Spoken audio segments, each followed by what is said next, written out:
You better not pout, I'm telling you why. Santa Claus is coming to town. Santa Claus is coming to town. Santa Claus is coming. He's coming to town.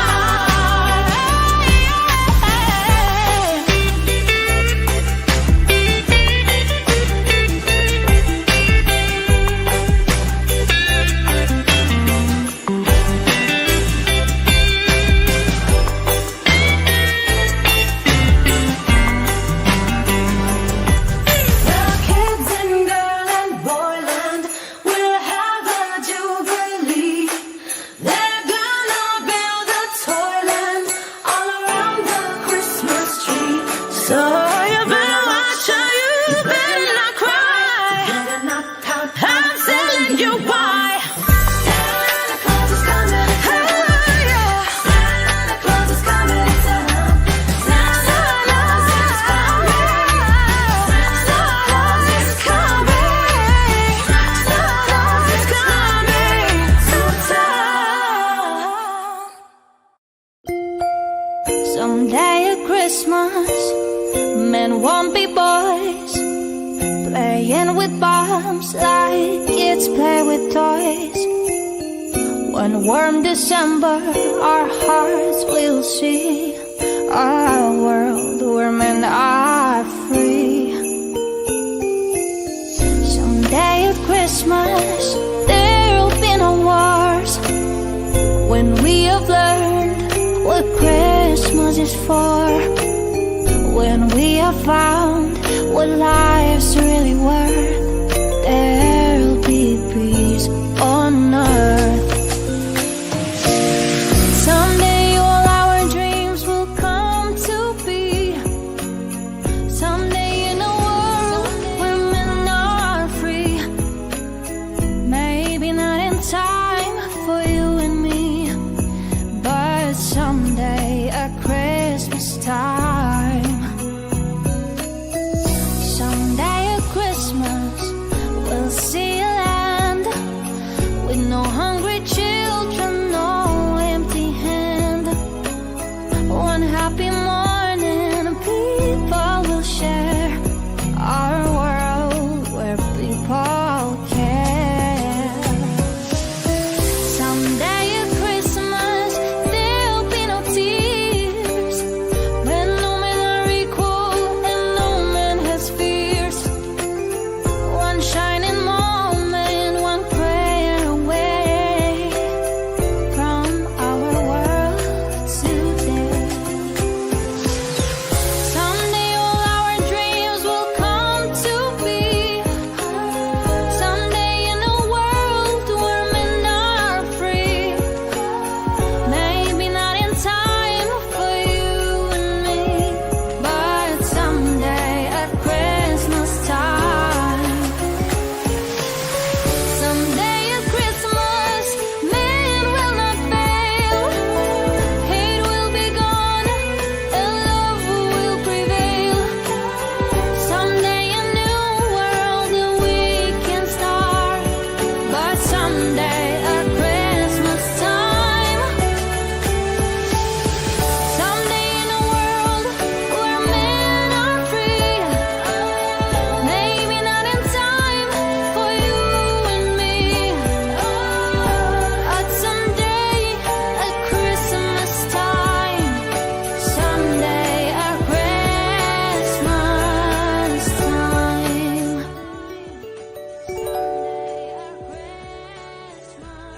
It's beginning to look a lot like Christmas everywhere you go. Take a look at the 5 and 10, glistening once again with candy canes and silver lanes aglow. It's beginning to look a lot like Christmas, ties in every store. But the prettiest sight to see is the holly that will be on your own front door. A pair of hop-along boots and a pistol that shoots is the wish of Bonnie and Ben. Dolls that will talk and will go for a walk is the hope of Janice and Jen. And Mom and Dad can hardly wait for school to start again. It's beginning to look a lot like Christmas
Right on the trees under falling snow. You get a bit closer when the winter's cold. Now I can't wait till you're by my side. All of the best gifts you just can't buy. Wherever you go, you light up the room. I hope that you make it back home soon. 'Cause it won't feel like Christmas without you. I wish we were kissing under mistletoe. The stars in the sky just can't match your glow. Now I can't wait till you're by my side. We'll be warm by the fire all night. Oh, I wanna hold you while the bells are all ringing. Want you to be here while the angels are singing. Days are perfect when I got you near. My only wish is you here. Wherever you go, you light up the room. I hope that you make it back home soon. 'Cause it won't feel like Christmas without you. Wherever you are, you're bright in the moon. I hope that you make it back home soon. 'Cause it won't feel like Christmas without you. Without you, we could be outside dancing in the moonlight, watching the stars fall over our heads. We could be inside trying to sing the lines right, laughing until we fall out of bed. So when I wake up, home's to stay. I hope the first thing I see is your face.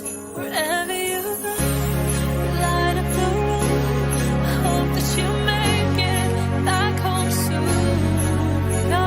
'Cause it won't feel like Christmas without you. Wherever you are, you're bright in the moon. I hope that you make it back home soon. 'Cause it won't feel like Christmas without you. It won't feel like Christmas without you.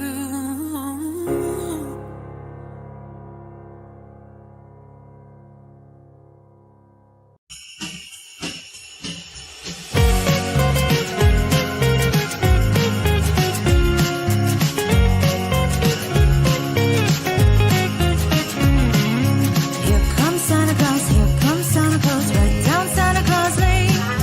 Blitzen and blitzen and all his reindeers pulling on the rein. Bells are ringing, children singing, all is merry and bright. So hang your stockings and say your prayers, 'cause Santa Claus comes tonight. Here comes Santa Claus, right down Santa Claus Lane. He's got a bag that's filled with toys for boys and girls again. Hear those sleigh bells jingle, jingle, oh, what a beautiful sight. So jump in bed and cover your head, 'cause Santa Claus comes tonight.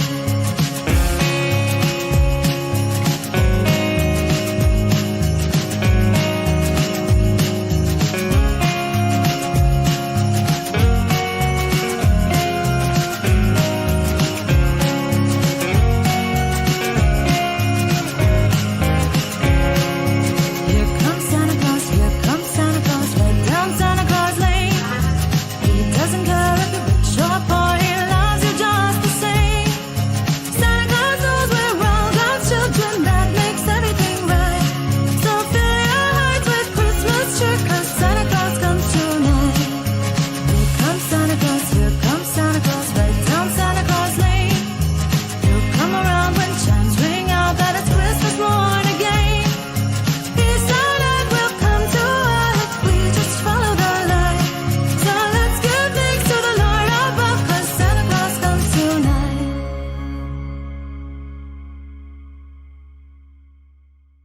Nights are getting shorter now, hot chocolate fills the air and Christmas cheer does too. Picking out your Christmas tree so lovely.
Okay, we are live on Twitch. Welcome everyone.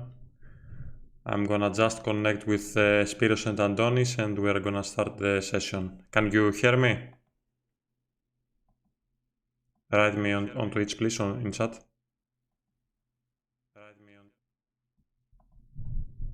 I think volume is okay.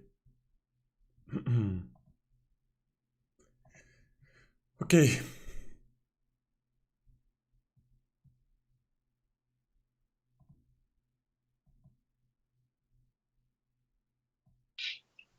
Okay. Ακούτε? Μου ξεκινήσει. Oh, hello everyone. Καλησπέρα, μαγκές. Okay. Hello. Boys, let me know about the voice from Antonis and Spiros. Merry Christmas, everyone. Merry Christmas. 75 viewers already on Twitch, thank you. Yeah, we're gonna do it both in English, Greek.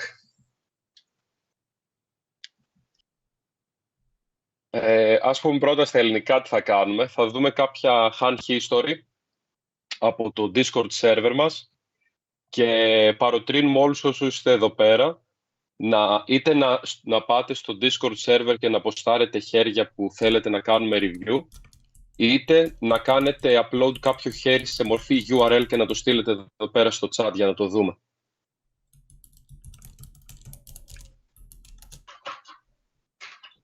Ωραία, τώρα πες και στα αγγλικά. Πώς το έχεις στα αγγλικά, πρέπει να το πω εγώ στα ελληνικά. Τώρα και στα αγγλικά. Yeah, I'm gonna do the translation also.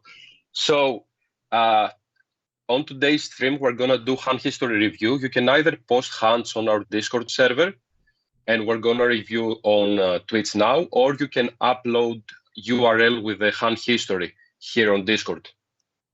We already got some hand histories that we're gonna review, but we will need your help as well in order to gather more hands. I also posted the link to the Discord channel so you can join if you haven't joined already. And then there is a section there, you know, it says hand history that you can post hands there.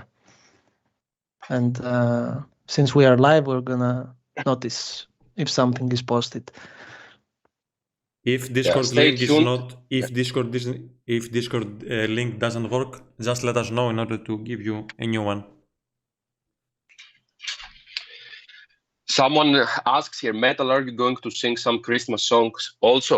Okay. Probably at the end of the stream. And this guy is first time chatter. So who are you, actually? This is very suspicious, Yes, to be yes, honest. Exactly. Here both He well. knows that you are singing as a side income, but he's a first-time chatter.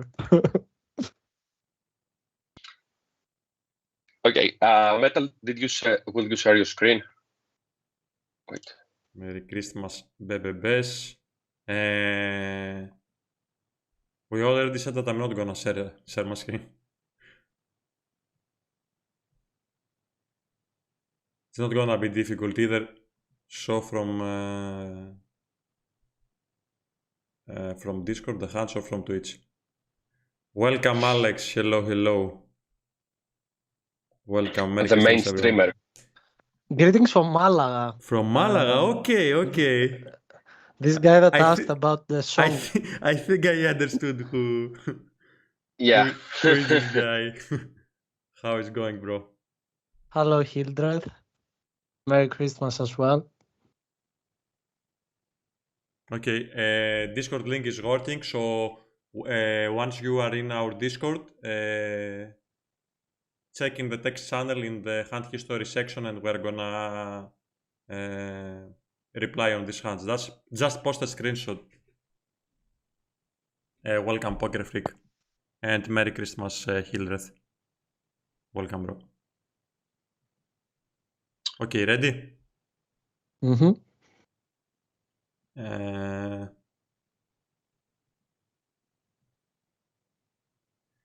So let me open from Discord. Like the first hand is this one with pocket tens. Okay. No, we can see 10-9 suited, you mean? Oh, tens, okay. Now we Yeah. can see the tens hand. Yeah, the hands are on GG Poker. This is regular tables 25 NL. Because, I think so. Yeah, it's 25 NL reg tables, those hands. Okay. So, let's start with this hand, the first one. So small blind is opening 3x here. Of course, we're gonna 3-bet this one pure. Before starting speaking about the hand, actually, I want to mention that 4 of the opponents in our table we don't have him tagged, which is a mistake, in my opinion. You always have to mark your opponents. You should start by searching in the lobby. If someone is playing, let's say, 8, 9 tables, 7, 6 tables, he's gonna be probably a regular. If someone is playing 1 or 2 tables, he's gonna be probably a recreational. Or if someone is playing under 100 big blinds, it's gonna be probably a recreational too. You can also... especially in those stakes, like 25 NL, there is no one that is playing decent as short stacker. And I don't think you can beat the game. I don't think it could be profitable to play with such a high rake short stacker. Here the rake is insane on regular tables, probably like 12 big blinds per 100 rake or something. 25 NL regular tables. Because here I see the table, like the main target is this guy with 21 blinds. Yeah, one key point in those games with very high rake is because you cannot just open random tables and expect to crash the games. Try to avoid playing with short stackers is one thing I would say. Here we're not sure if our opponent is a regular or not. For now, we could say he's a regular. I see 19 VPIP, RFI 3X. Okay. So with 3-bet pocket tens, he's calling. Flop is queen 4 deuce rainbow. So blind versus blind, you have to use a lot of mixed strategy, way more compared to, let's say, a cutoff against under the gun. And if we take a look on solver, most of the boards are gonna get mixed and not range bet. And one common mistake that people make is that people are range betting way more than they should, blind versus blind. And that's why as the small blind, the counter strategy is to start check raising very wide in this spot. Not only just say value and bluffs, but a lot of times you have to go for thin value / protection type of raises as the small blind. And there are many spots that if you go to any kind of solver, you will see that it's such a bad strategy to range bet that your counter strategy should be to play fold or raise. If, let's say, solver suggests to bet 40% frequency and the opponent goes for 100% frequency, that's a very big gap, which, as a small blind, you will have to attack a lot. If you don't attack a lot, then this mistake is not that big anymore. So this flop is a flop for mixed strategy for sure. This one, with our hand, it's fine either betting or checking back. The EV is gonna be similar. And here I believe solver would go a lot with half pot. I don't think it would use a lot the 1/3 sizing in this board because it's rainbow board and he's gonna float pretty much everything BVB against the 1/3 sizing. But I don't mind the check back here because we don't need like that much protection with pocket tens. And it's one of those hands that can go either to the betting range or the check back range. I think it's fine either way. What do you think, guys? Spiros? Yeah, I'm thinking that both options are fine for sure. This kind of flop textures, I would say an aggressive mixed strategy is going to be fine using half pot. 1/3, yeah, it's not gonna be that good because he's gonna have so many easy floats against the 1/3 bet sizing. Yeah, tens you can check, you can bet. I think anything is fine. Since he has all those pocket pairs in full frequency, I guess betting has some merit. And then, okay, checking to control the pot also has some merit. So yeah, both options are fine, in my opinion. Yeah.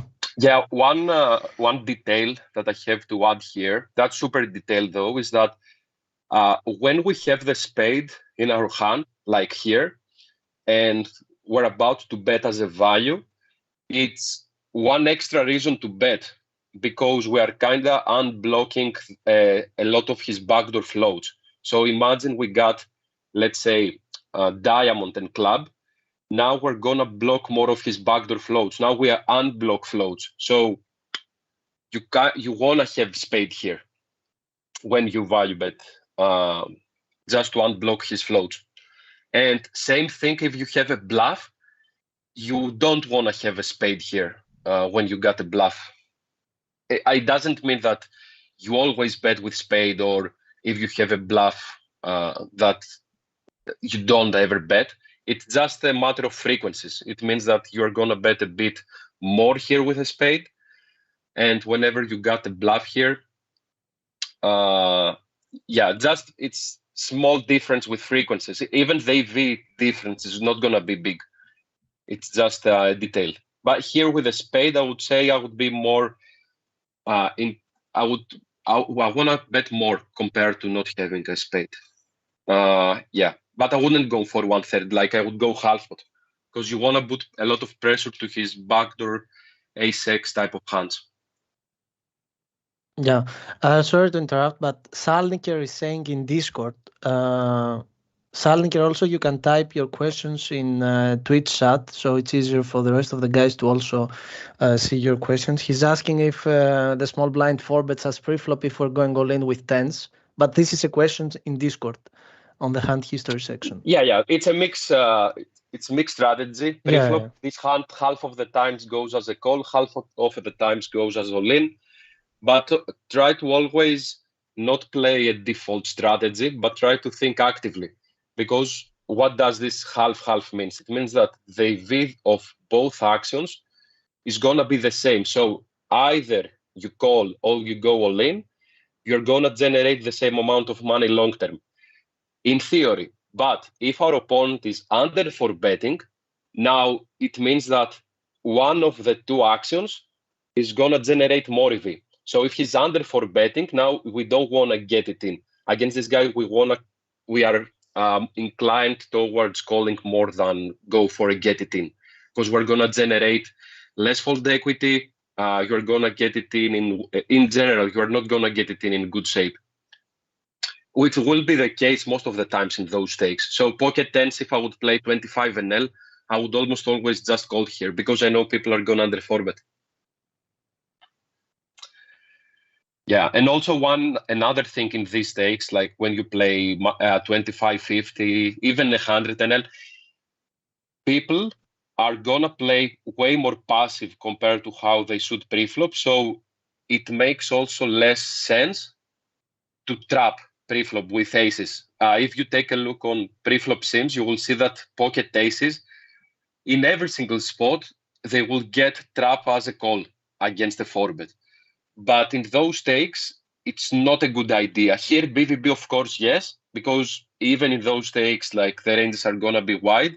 But as a tip in general, I would say trapping in low stakes is not a good idea.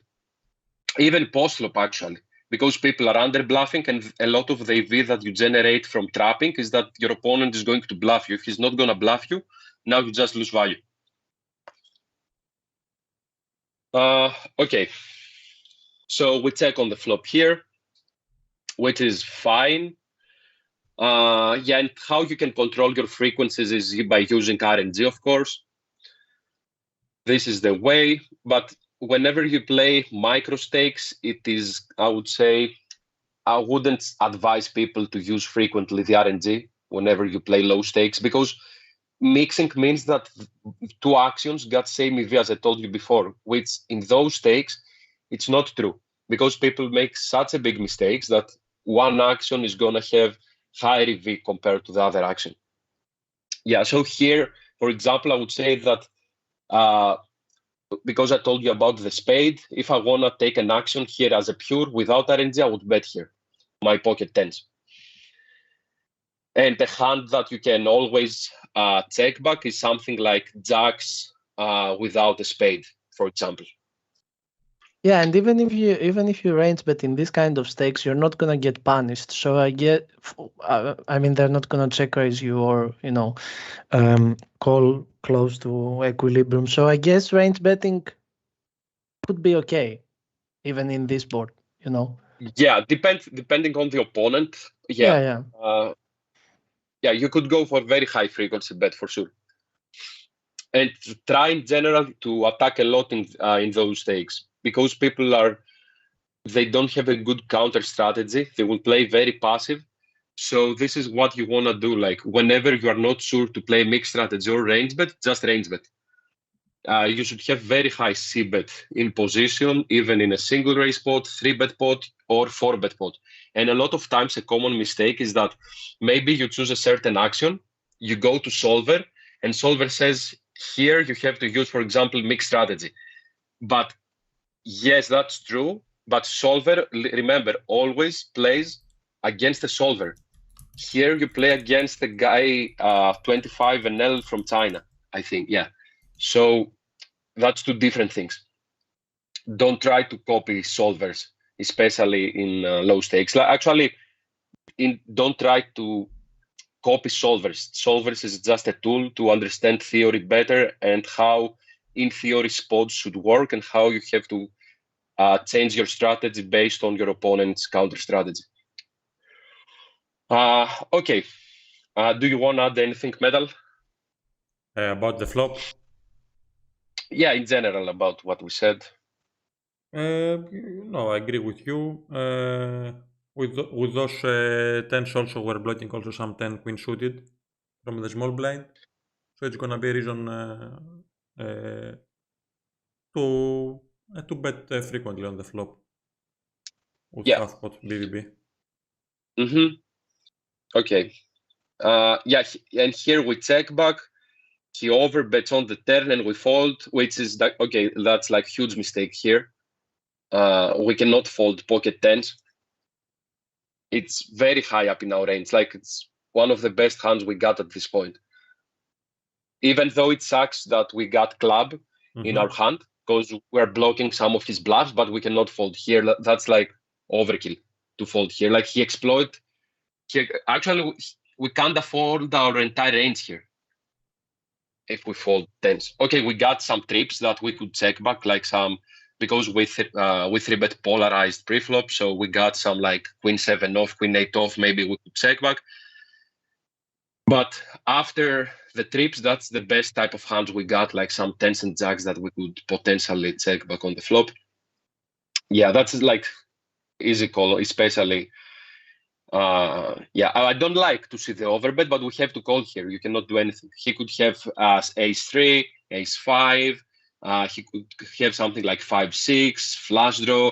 Even he could have random hands, like something like, let's say, king jack with a club, king jack offsuit, I mean, with some club, or like ace 10 offsuit, ace jack offsuit with, okay, ace jack offsuit, I don't think he would bet a lot because we got showdown value.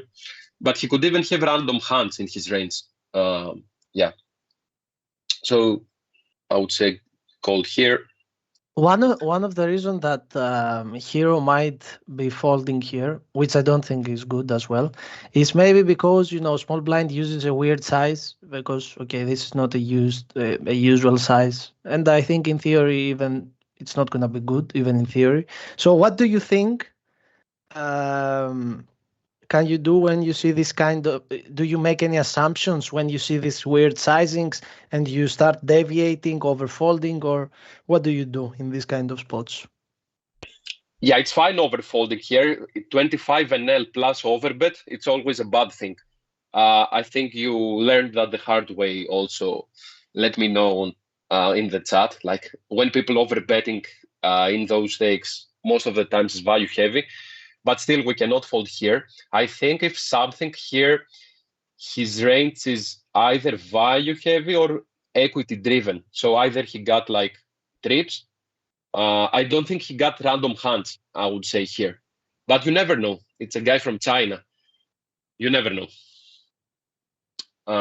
Yeah, people from China, you know, there a lot of times they do random things. So Also, in Metal, general, like, what do you think about this? Do you think you can make any assumptions when people use weird sizings and start overfolding like crazy? Or Overfolding while playing at 25 NL versus a regular that is gonna play like 8-9 tabling, and usually he's gonna be a type of player with a low win-win shot flop. He's gonna be fine to overfold, but I see reason behind, like we're playing against an unknown. He got a label, he got a flag from China, so he could be randomly having random combos at this spot. So calling once, at least on the turn, on this hand is gonna be fine. Prefer C betting on the flop in order to avoid that type of stuff on the turn. I would prefer C. Mhm. Yeah, Mhm. and also, yeah, his strategy is not good because like small blind now says either I got some draw type of hand or I got trips plus at this point. But as played, he wants to also bet some other type of pairs, his pocket pairs and stuff. Yeah, so I also don't think over betting is a thing here as the small blind. Yeah, I Yeah. would imagine, you know, small blind wants to kind of block, I guess, to start betting some pocket pairs as well. Put our check Yeah, if we back wanna range bet into the pocket pairs, test. yeah, blocking makes sense for sure. Like, Mm. because the pocket pairs wanna block here. Also, some even ace-4 can bet at this point. Yeah. Okay, but here we have to call. We cannot fold, as most of you, I guess, would call here. Let me take a look on chat here. Yeah, but as what Metal said, like I would prefer also the betting line here on the flop in general. Yeah, either betting flop or calling there. Alphys is asking what's the bottom of our continuing range on the turn. Yeah, here regarding value, let me think. I would say that I wouldn't call against overbet here 25 NL some calls that they might be a call on solver. Like solver maybe frequency calls here ace king. It wouldn't be surprised. I wouldn't be surprised with ace king calls here. But I would say something like ace 4, I think, is reasonable to call in terms that you unblock everything with ace 4. The thing is, we don't have pocket 5s here or 6s that I would fold those hands, but we don't have those, this type of hands. So here I would call with flush draws, trips, and then, yeah, these pocket pairs like 10s, jacks, 9s, I wouldn't fold those pairs. Ace 4, yeah, ace 4, I would say it's close here, but the good thing with ace 4 is that we block ace queens, and then we're blocking also pocket 4s, plus we unblock all of his potential bluffs. So, yeah. Vayere Trenos, I don't know how to pronounce this, is asking, no, he's not asking actually, he's saying that small blind strategy should have some overbets in this spot, if I can understand. It would make, I think, I mean, when you see a solution in a solver like in equilibrium, a solver, if you give him multiple sizing, he uses, you know, multiple sizing. But the thing is, every sizing could be correct here. Like if the small blind wants to use a pot bet as a strategy, it could be correct, but he needs to control his frequencies, you know, pick the correct combos. The thing is, this guy is using multiple sizing in this flop. He's choosing an overbet as his default sizing.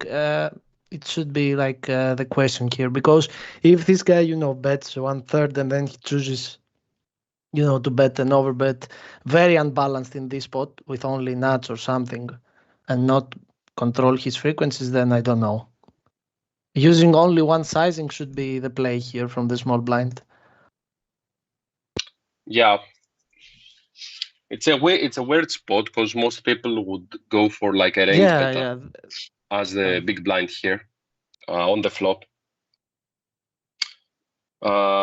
So another question: do we need to call ace-5, ace-3 only with a flush draw? Here on the thing is ace-5, ace-3. You wanna bet this hand on the flop most of the times. But yeah, I would say ace-5 makes sense in terms of like, if he's aggressive, you have to call ace-5 for sure, or at this point, because he's not gonna bet something like ace-7 of diamonds, and which means that you are ahead of his flush draws, except if he got something like ace-9 of clubs, and then at the same time you block some ace-queens. You got the gut shot. So if he's aggressive, you have to call ace-5. But in these stakes, I don't think it's a good idea against overbet here in 3-bet pot to start calling these low EV hands. Yeah, that's why I would bet on the flop. Those ace-3, ace-5, you got also the offsuit ones actually, because you need to 3-bet something like 25% of the times ace-3, ace-5 off pre-flop. But mainly they're gonna get bet on the flop.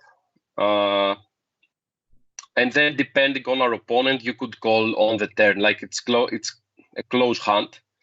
That could be actually against some opponents very minus EV, and against some opponents it could be very plus EV. That's why try not to.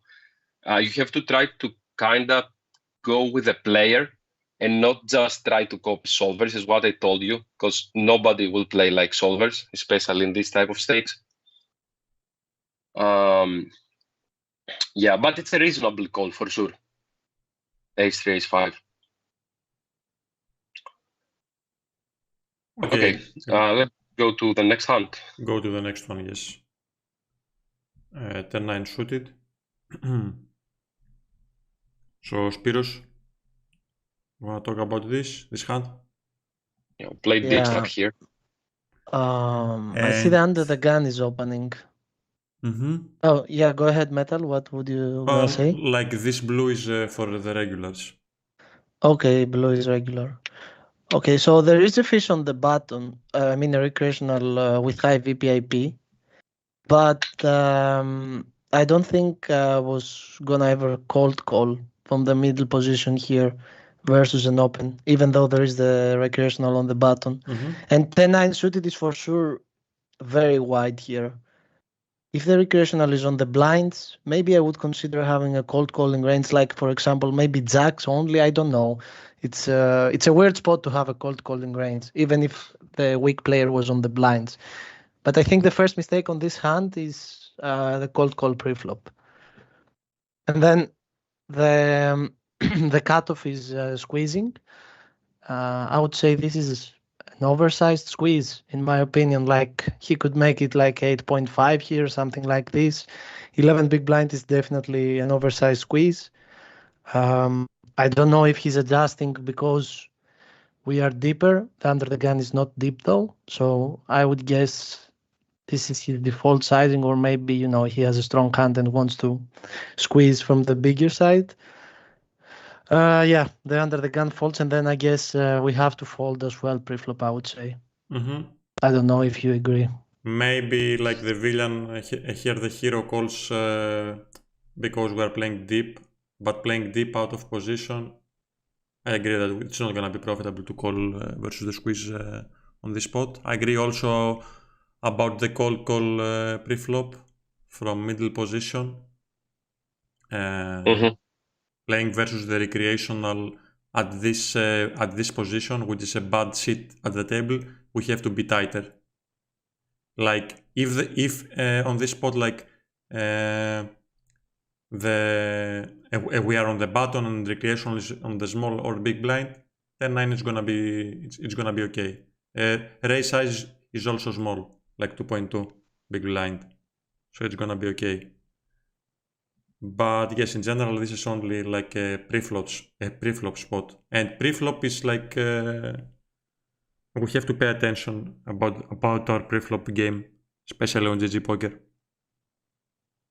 Yeah, I agree also. Like, I agree. Like, we should never cold call here. We should fold pre-flop, especially against the sizing. We don't get even good pot odds, and we did cold call a hand that we were not supposed to cold call as an exploit, at least in our hero's head, and then he kind of he called again. I don't know. Probably he thought because about the deep stack thing. Which the problem here, deep stack, is that you make flush and you will face a lot flush over flush. Like deep stack, you want the word nuts. It's very important. You want to hit like nut flush. You don't want to, for example, let's say we hit the flush. We don't want to stack off with a low flush, 200 big blinds deep here. Yeah.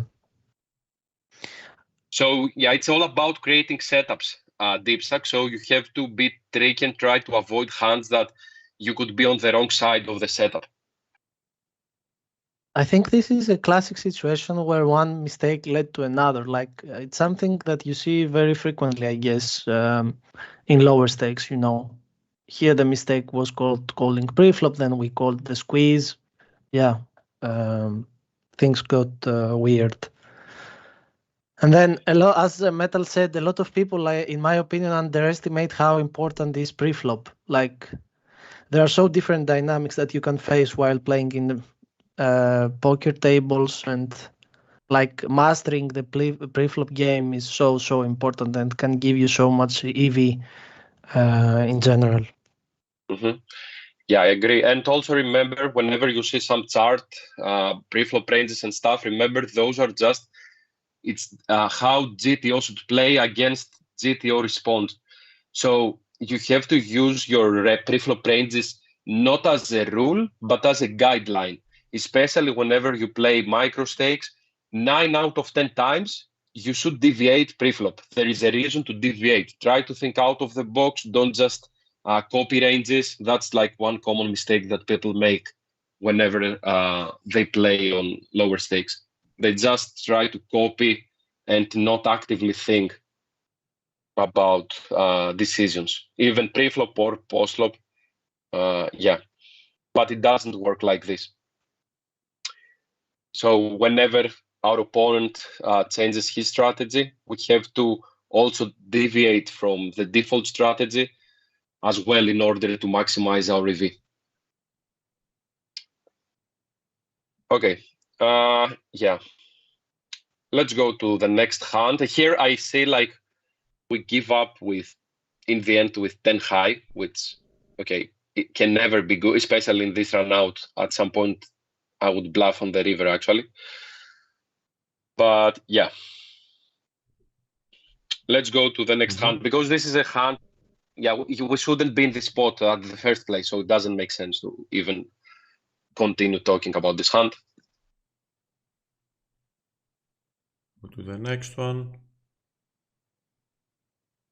And you see how bad it is. Like, you don't want to play 3-bet pots out of position. That's why we take a look on your ranges. You will see that it's kind of like pre-flop. Whenever you're out of position, you face a 3-bet. It's kind of like 4-bet or fold with a little bit of calling. That's how, and I know a lot of people actually, even at higher stakes, they kind of play 4-bet or fold strategy against, which, okay, I'm not sure if that's, the best approach. But I would prefer to see someone play a strategy of like 4-bet or fold rather than a strategy with a lot of call and a little bit of 4-betting. Mainly, most of the hands are getting 4-bet in a spot like, let's say, under the gun cutoff. Is even in that type of spot that we saw against the squeeze, let's say you RFI, somebody cold calls, and there is a squeeze. Still, you want to mainly like 4-bet fold and a little bit of calling. Also 'Cause makes we sense get- the yeah. higher the sizing is, because the squeeze sizing was oversized, kind of. Yeah, here at this spot, like in theory, if there would be a solution, I believe the solution would be 4-bet or fold in this type of scenario, like the hand before. The worse spot odds we get, the more we kind of want to use our counter move, which is a 4-bet. If he's using like a small sizing, now we get better odds. Still, we're going to 4-bet, but now there is more calling with our range. Okay, let's go to the next hand. Metal, let's start with what do you think about this hand? Okay, so now on this spot we open from button. In the small blind there is a recreational, and big blind is probably a regular that completes completes 2. So we are going 3-way on the flop. Starting with a small bet on the flop. Okay, I think it's fine. Only a recreational continue. Big blind folds. On the turn, we're playing like 60-65 big blinds deep with the recreational, the fun player. On the turn, a recreational leads on the 7, which doesn't make any sense.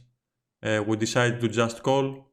On this spot, we can do some tricky stuff too. We can start raising here, not blocking like pairs, any pairs, top pairs, ace-x, or sometimes he's gonna have like a pair plus a draw. It's gonna be good to start raising on the turn too. Of course, calling, I think it's also okay. And on the river, he just went with a half pot. We raise like it's a standard hand. Nothing really special on this spot. We just go all in on the river, and he calls. Yes, in my eyes, it's like a standard hand. We can do some tricky stuff on the turn. We can just mini raise on the turn, or make it a little bit bigger. We can argue on about betting a little bit bigger on the flop too, unblocking, not blocking top pairs. Like starting getting maximum value from the flop versus recreational. I like the size up on the flop, actually. Yeah, like half pot or something. Yeah, I would say that on the turn, I would also depends a lot of the player. Like if our opponent is like a sick aggressive whale, I would just call. But overall, I would say that I would go for like, because we do not play. So he got at first like 60 big blinds or something. So if we play effective 30 blinds, I would always call. But now because we try to find ways to put the money into the pot, I would say click back, raise in position is better than calling against most opponents, except if he's a big whale and we kind of want to just let him random bluff with his range. Because, here he would still continue on the turn if we click back. Like, no matter what we do here, we would take his stack. No way he's folding his pair plus flush draw here on the turn. This type of guy, like he calls preflop 7-4 off. No way he's folding pair plus flush draw on the turn. But especially I would say that's a pretty big mistake if you play deep stack. Let's say that you play effective like 200 big blinds deep, 150, even 100. You need to try to find a way to build the pot. So you need to start raising on the turn, because look at the size of the pot on the river. It's 25 big blinds. And let's say that you got behind like 100 big blinds. How are you going to get it in? Except if it's a mega setup somehow. But whenever you see lines like this against recreationals, most of the times you have to be suspicious that he got some random bullshit. Because if he got a flush, either he would donk on the flop or he would check raise you on the flop. This line of like call and then half pot, it's full of bullshit, I would say. By bullshit, I mean that he got something, but I don't think he could have here like queen 5 of spades or something.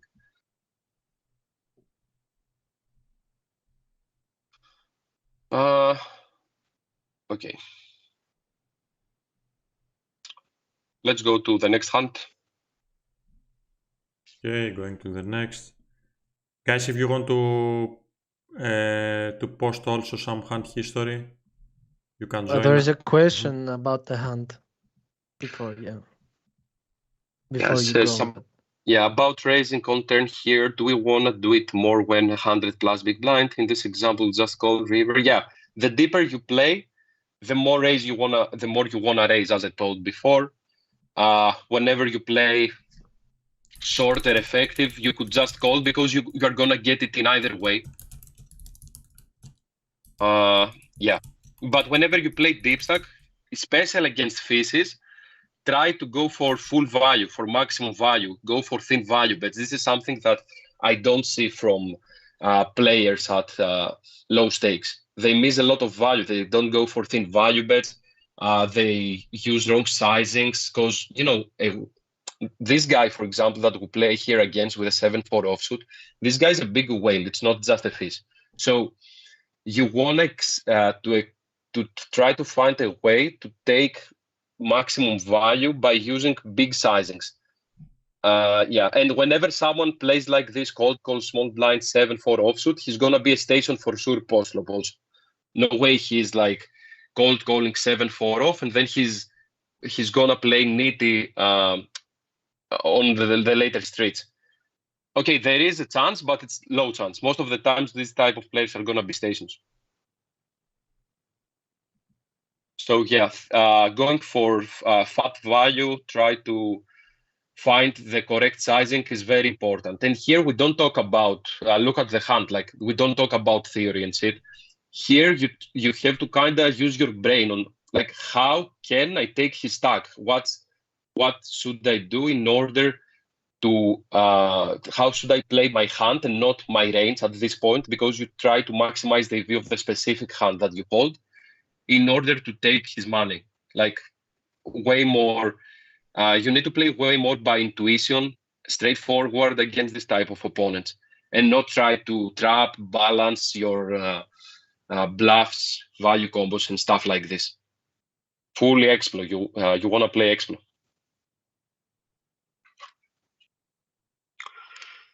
Okay, let's go next hand. Metal.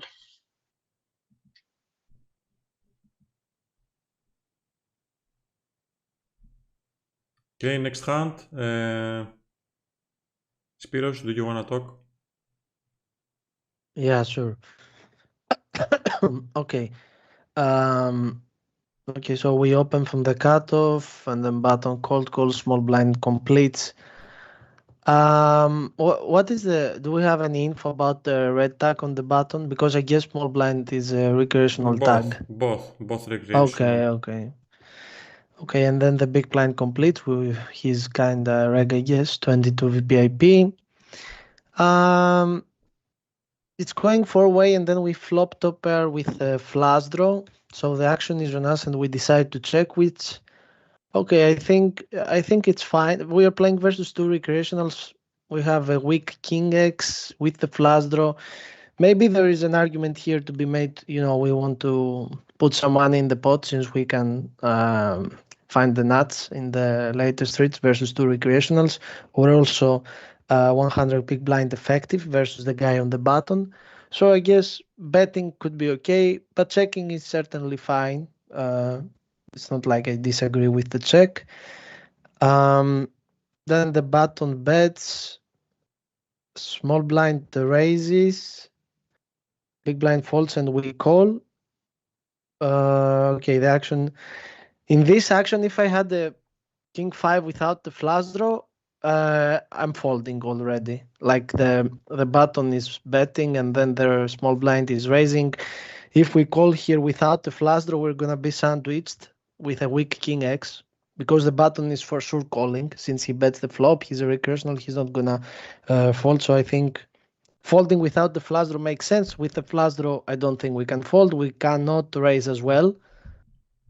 Putting more money in the pot here, I don't think is the way to go. So I think the flop is well played.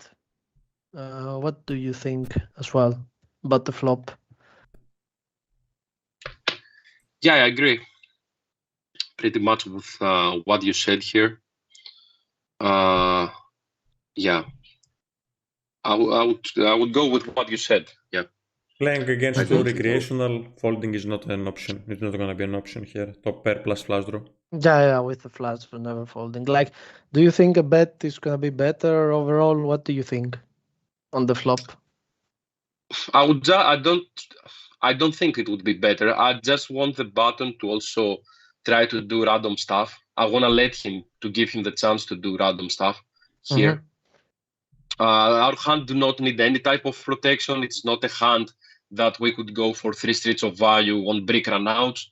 So again, I mean multi-way out of position. So yeah, I would go for the check here. The only reason I would bet is if I know that that this guy on the button is super passive and he's never, like, his stab is very low.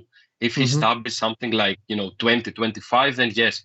But even if we bet small sizing, something like 1/3, I think is reasonable. Yeah. Multi-way 1/3 makes sense also. Like if we have tens here, maybe we can size up, but yeah, playing our hand versus recreational is gonna be fine. I agree. Metal, you want to add anything about the flop? No, right? Yeah. No. Okay. On the turn, then the small blind, who is the guy who raised on the flop, decides to go with the half pot. And of course, okay, the turn is nothing, the 9. Yeah, nothing nothing really. but call here. Yeah. Yeah, I think call is pretty standard.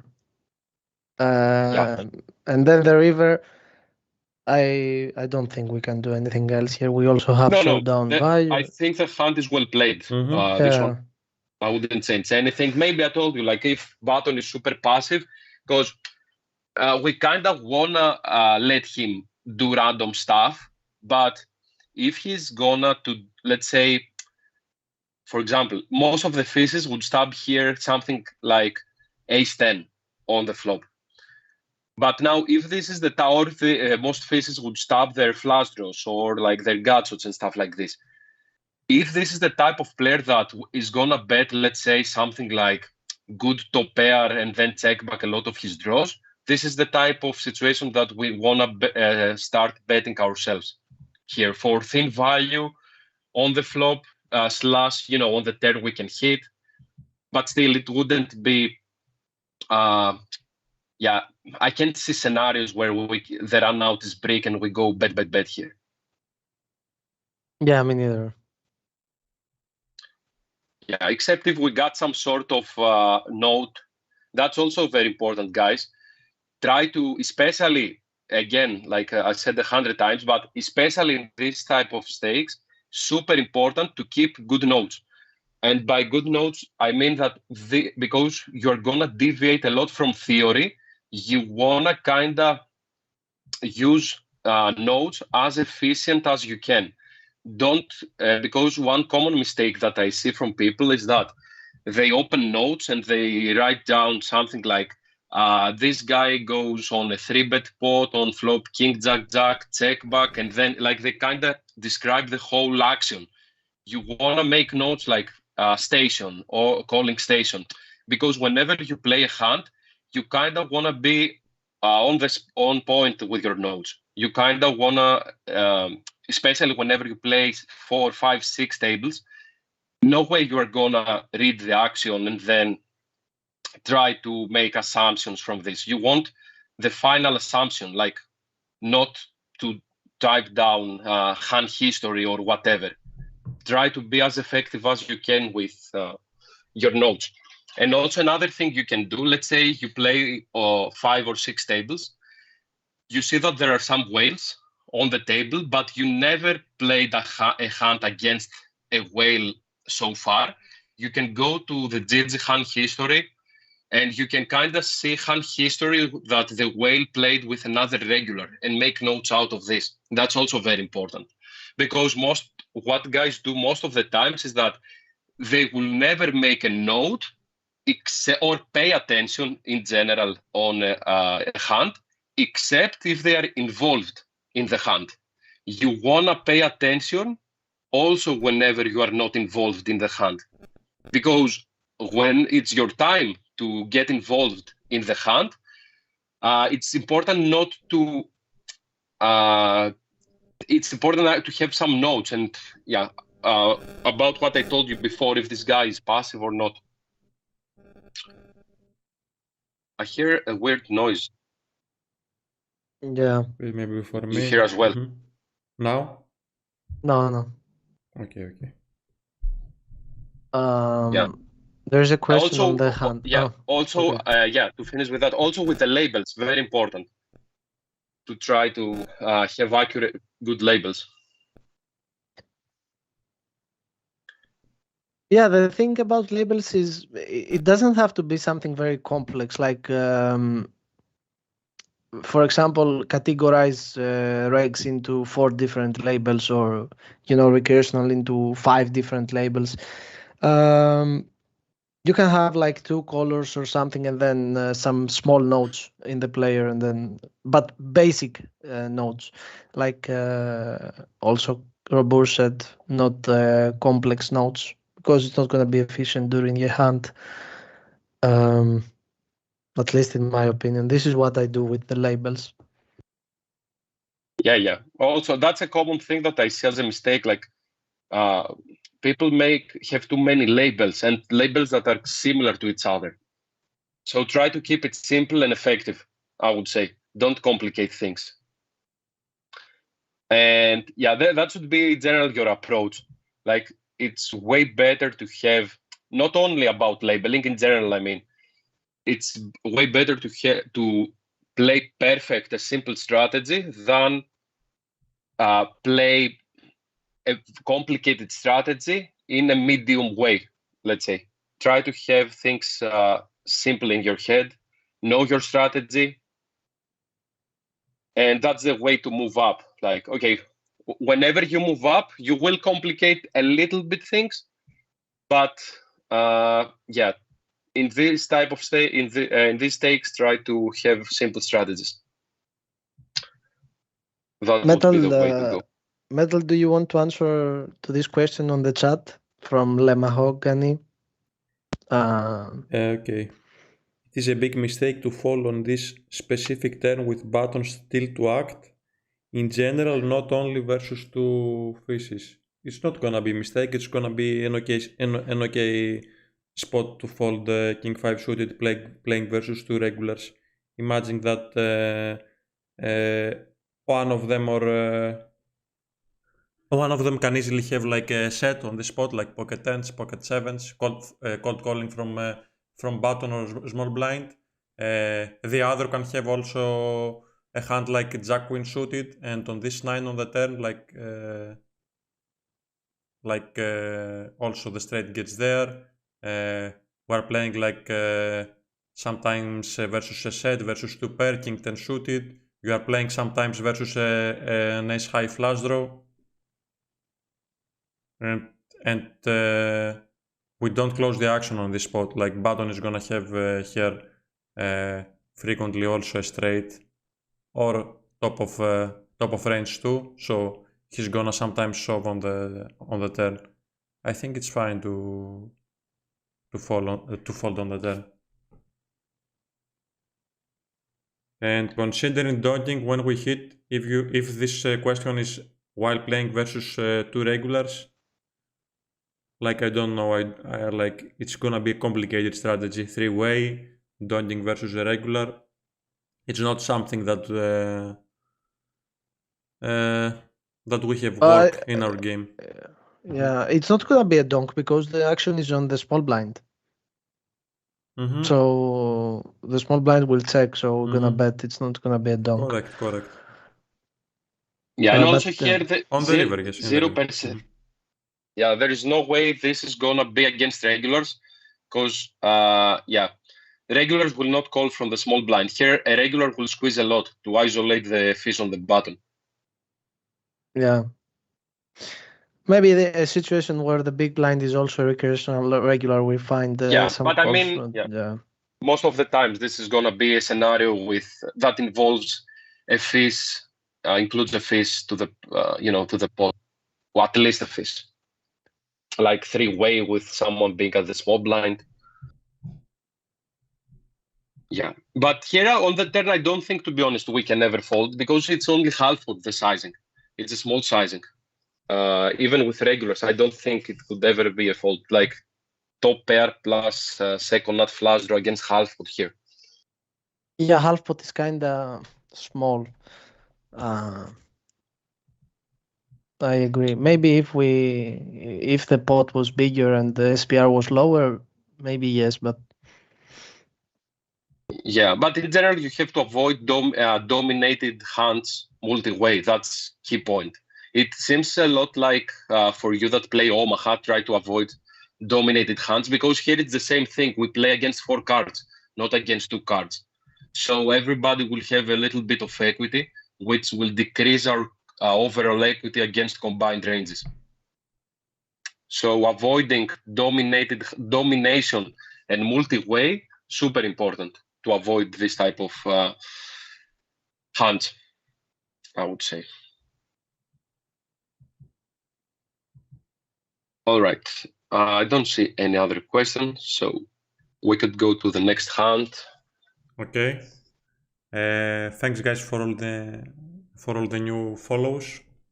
Feel free to post if you want on Discord. Join our Discord and post in our hand history thread. So going to the next one. It's from NL2 from BBBS. If the user is still in the chat, you can help us also on the spot. Like every single player is untagged, unlabeled, so it's not gonna be an easy one. Let's assume that the opponent is like a regular and see the hand. So let me actually talk about this hand. So we open from cutoff, big blind completes with pocket tens. On the flop is 3 jack king flush draw. It's not gonna be a c-bet range strategy here on the flop. With pocket tens, we decided to check behind, makes sense. On the turn, we hit the straight. Big blind is still gonna have some strong combos. He's gonna have like straights a decent amount of time. He's not gonna 3-bet ace queen offsuit. He's gonna have also queen 9 suited, and depends his strategy, defending versus 2.5x. Maybe sometimes he's gonna have also queen 9 offsuit. So he decides to bet around pot bet.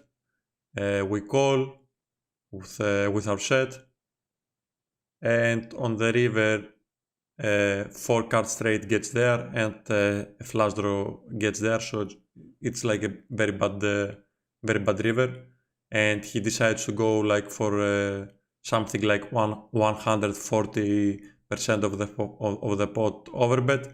So at this stakes NL2, we just need to like start value betting a value bet strategy, like hitting some good combos and value betting, and we don't need to start bluff catching here versus population.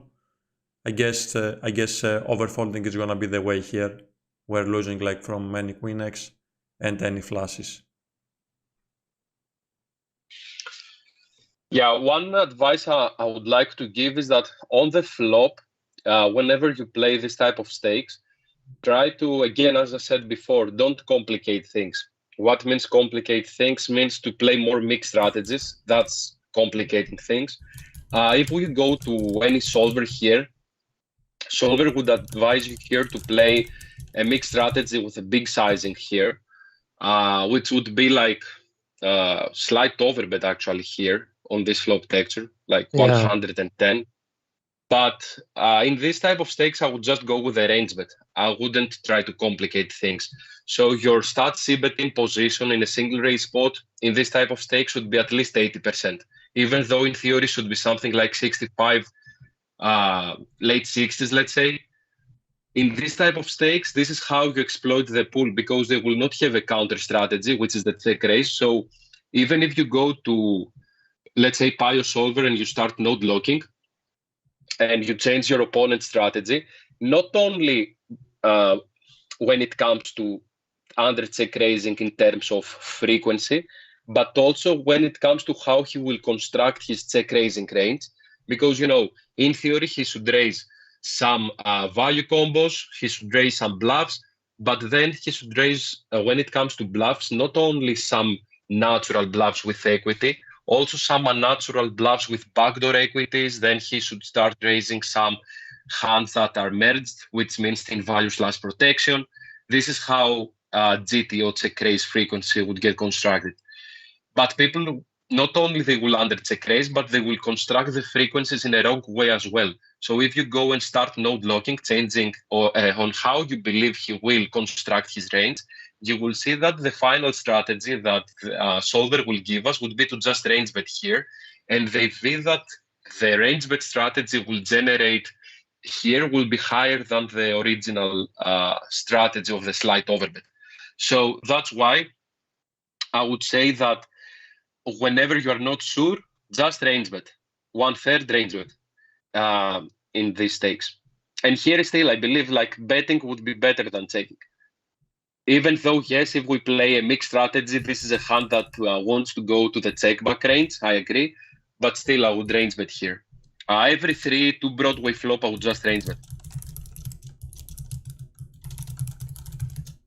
Yeah, and also the EV that a mixed strategy gives us is because we have to play it according to the solver, which means perfectly. And, maybe we are not going to be able to play it perfectly. So especially for lower stakes, a range bet would make sense here. It's easier to play also in turns and river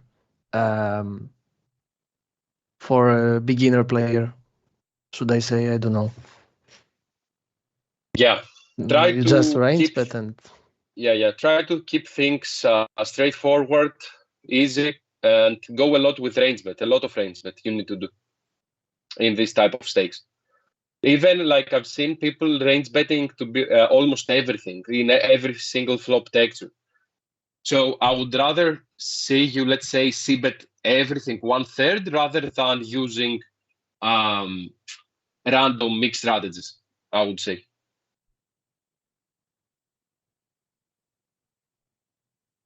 Okay, question. We play only call on this turn versus the sizing. Yeah, against the regular, we'll just call here because he could easily have also like he could have also Queen-9 offsuit here, even though he shouldn't actually. But I believe people here will call Queen-9 offsuit. He could have Ace-Queen off. Okay, but then if he's like a fizz, I would raise. Which, to be honest, there might be the case like whenever you play NL2, everyone is a fizz. So, yeah. What do you guys think? My raise might be better, to be honest, here. on the turn. Yeah, because it's NL2. Like, if we assume everybody's a fizz and we have to treat it like we play against a fizz, we could consider raise. I don't think it's bad actually, raising. Yeah, it's not gonna be bad, but like Metal also mentioned, he's gonna have some Queen-9 offsuit, maybe. Yeah. Even though he shouldn't, but yeah. Okay, we can go with the raise on the turn, but if he continues raising, we just have to fold on the turn. Yeah, that 5x raise that you said is, yeah, you try to commit yourself at this point. So no, I wouldn't go that big. Mm-hmm. So yeah. If so, we raise a sizing that we will fold if he goes all in, which sucks on the other hand because we got set. Yeah, but I would say the safe play would be to just call. Yeah, but I didn't play NL2 since 2015, so I'm not sure what's the level of NL2 nowadays. But yeah, it's NL2, so I don't think it can go wrong raising here. Paparji also asking if we should bet turn big if we range bet the flop. I think that in this specific turn you can go 75% bet sizing in theory, like 2 straights complete that big blind can have. Also, he's also under check raising the flop, and this is important because if he's under check raising the flop, it means that he has those trades in bigger frequency because queen 9 is going to be a check raise sometimes on the flop versus 1/3. So when he has these two possible trades more frequently, 75% should make sense. If the turn is a brick like a 5 or a 6, then if we have something, like jacks or ace king that we want to value bet, an overbet might make sense on the turn. But this is a card where two straights complete, so we can size down a bit, like 75%.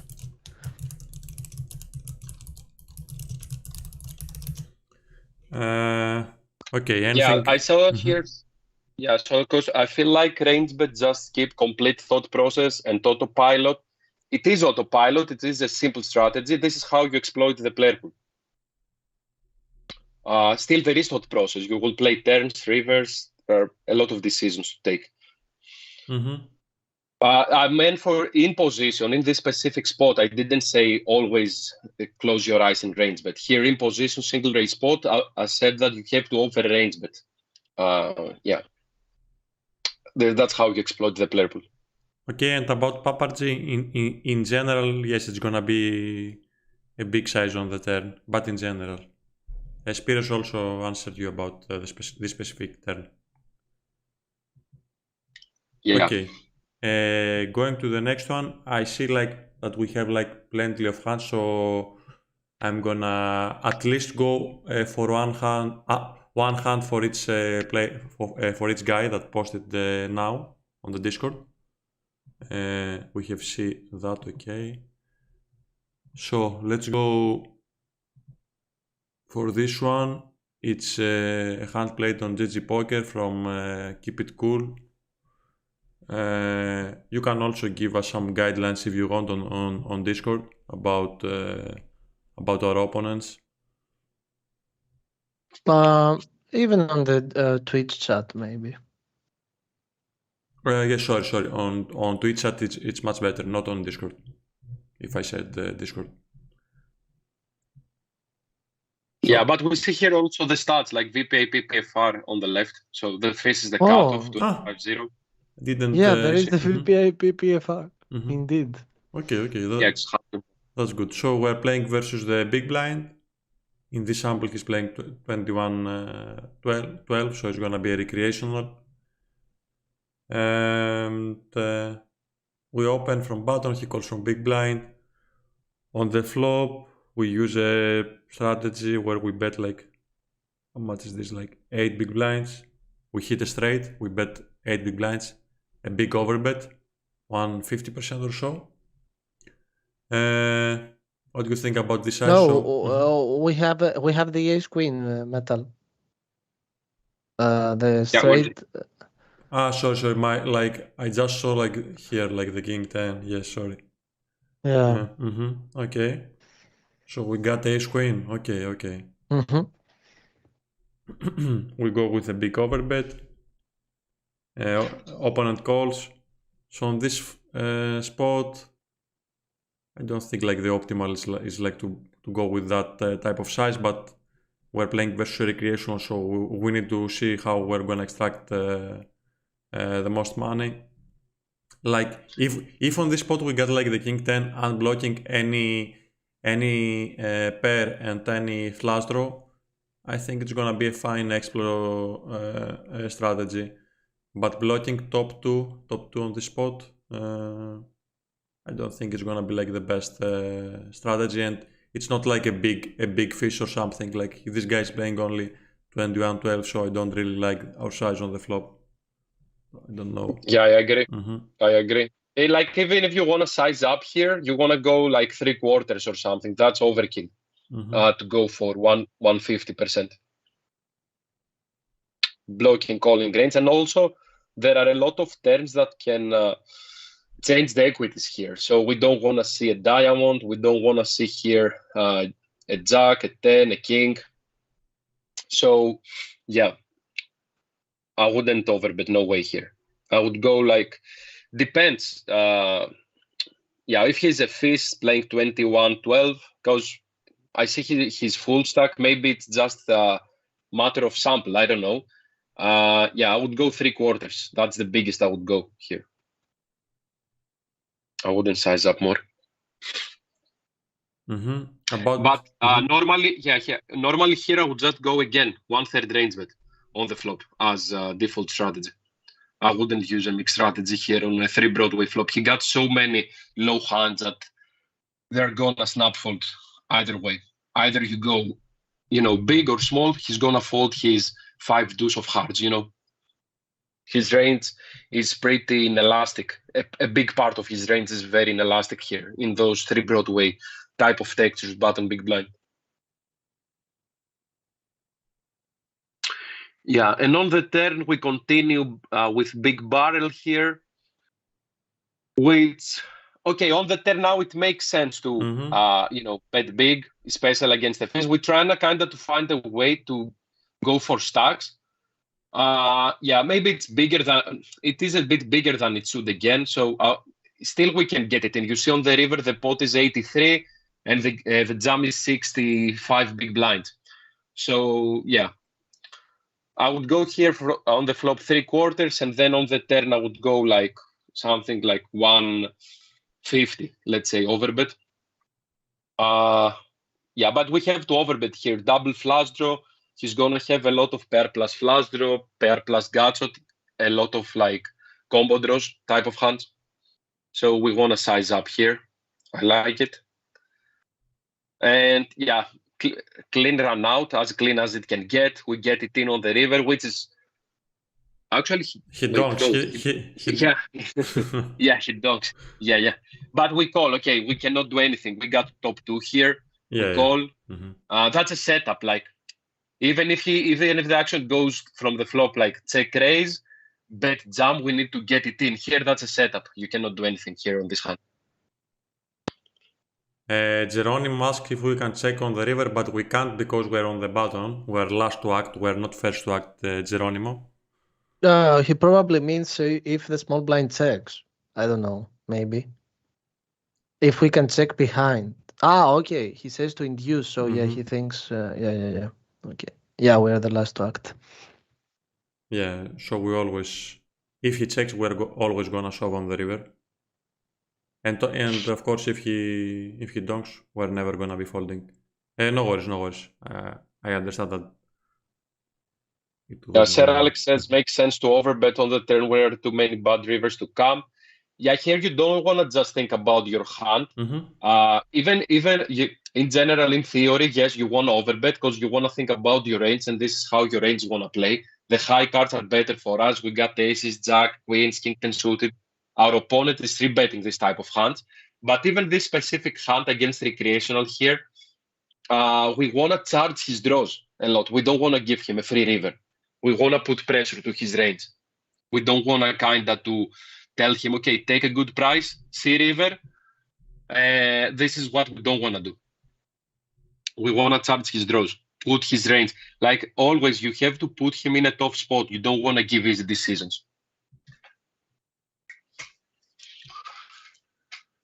Yeah, but we call. Yeah, we cannot do anything. Like I cannot see any scenario that we don't get it in here. It's it's big setup. Yeah, top 2 against straight button big blind. Yeah. Yes, just a cooler. Continue with the next one. Yeah, sometimes you can just do. You cannot avoid situations. That's how poker works. Yeah, let's go to the next one. Okay, this is the next one. I don't know if it's visible on stream, this one, if you can see on stream. Yeah, we can see. Okay, Spiros, you want to go for it? Yeah. First of all, let's see what Big Mac says on Discord. He says like, no infos on any players, suppose they are fishy. And he says ace-jack offsuit would be my lowest, ace-x off, so I would use only this club combos to bluff. Not sure if it's correct. That's his thought process about the hand. Okay, let's see the hand Yeah, so history. cut of raise is 3x. We call from the button here. In No, theory, no. this We are this.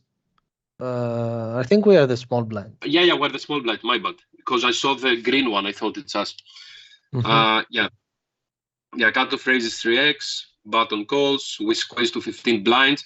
I like the size up here, because wait, the button is a face. Oh, He yeah. said No, that no. Yeah, they without. look fishy. Yeah, because also 3x, most of the times when somebody RFI 3x, 50 NL, 50 zoom, he's going to be a face. I don't think there is a chance actually cutoff is a regular here. And the thing is, like, even the button, if he was a regular, he would kind of, against the face, he should almost always 3-bet, never call here. He wants to isolate the face. So I think here it's a scenario where we play against two faces, actually. Yeah, so we size up, which is okay against two recreationals. And we go to the flop. Yeah, we go to the flop heads up against the button. Flop is 9-3-4 with a flush draw. So here, be careful. The strategy, whenever you play a heads up squeeze pot here and not a standard, let's say, heads up 3-bet pot, the strategy should be different because think about button's range. It's not the same like it's small blind button. Now his range is completely different. His range contains a lot of pocket pairs, a lot of weak suited connector type of hands, and some suited aces potentially. So I would say that this is a spot, if we can compare small blind button 3-bet pot and this situation, a squeeze pot here, heads up, I would say that here we need to use way more mixed strategies. The reason for that is our range is going to be way wider compared to his range, except if he's a fish that is overcalling like here, which means that we have to use more mixed strategies in theory. And here, this is a flop to use a mixed strategy. We don't want to bet everything with a small sizing type of thing here. But here, I'm just going to treat the spot like I play against a fish, which always my thought process will be how I want to play not my range, but the specific hand that I got. How can I take the maximum out of it? So we got ace of clubs, which obviously it is a reason for us to bet, having ace of clubs, having blockers to some ace-x floats with clubs, extra equity, and stuff like this. So here I would start, I'm never going to check here with ace-jack, with ace of clubs. I will always bet here. Sizing-wise, here, I would bet small, to be honest. I wouldn't size up, probably. Half-pot is, this sizing is a bit less than half-pot. Your sizing is fine. Like, I wouldn't go, let's say, 25 or something here. I would go something around 1/3 here, just because look, there are 34 big blinds already in the middle. The pot is very big, first of all. And second thing is that because this guy is a fish, he's going to have way more hands compared to what he's supposed to have, which means we're going to generate more fold equity as well. It is a hand that we can even take calls from like worse hands. He could call with his, against 1/3 sizing, Queen 10 of hearts, Jack 10 of hearts type of hands. And this is a combo where we want to barrel also, even if the turn was a brick, let's say, we could barrel this hand here, because we also unblock his 5s, 6s, 7s. We want to unblock this type of hands. This is the hands that we target if we go for the bet jam line, let's say. And the strategy here is like try to go bet flop, bet turn, and bluff the river only if flush completes, because we got nut blocker.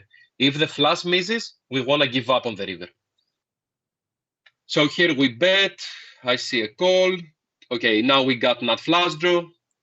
Small sizing. I like it. Jam. I like it. Yeah. Bet jam. I like it. What do you guys think? Metal, what do you think? It's good. I already asked from Spiros to speak about this hand, but It's okay. Okay. Also, the Jack of Diamonds is good because on the turn we don't block turn folds like Jack 10 of hearts. So Jack of Diamonds is an okay card to have. Yeah, Um, also river very good. I think For it's class like nut blocker, king. versus a regular. I believe the Ace of Club is not that relevant. I would prefer to have a hand like Ace Jack with a Jack of clubs because then you block some possible hands that he can have. Because a regular here is 3-betting Ace X of clubs every time pre-flop. So post flop the Ace of Club is not relevant for us to have. Yeah, this is a hand that will never. It's another scenario like the one we talked before, where we were playing 3-way against button and small blind. That, as I told you, for these scenarios to come up, there will be at least a fist. Here it's again same thing. I cannot see this scenario here just to happen by everyone being a regular. Because here against our squeeze, the button should fold like 85% of his range in theory against this sizing. He should fold insane amount of hands. Like even a hand like ace-10 of spades, let's say, it's a hand that mostly will get fold here against the squeeze. The odds are ridiculous here. Like, look, it goes for 3 to 15. So yeah, I don't think this this scenario will happen without some recreational. Mm-hmm. Yeah, I didn't take a look to the chat. Okay. There is one question, the last message. Yeah, I have a question regarding preflop for this spot. When we are the cutoff, do we play calls versus squeeze sizing, or we play only solver fold? And one question regarding turn play. Okay, yeah. Let's start with preflop.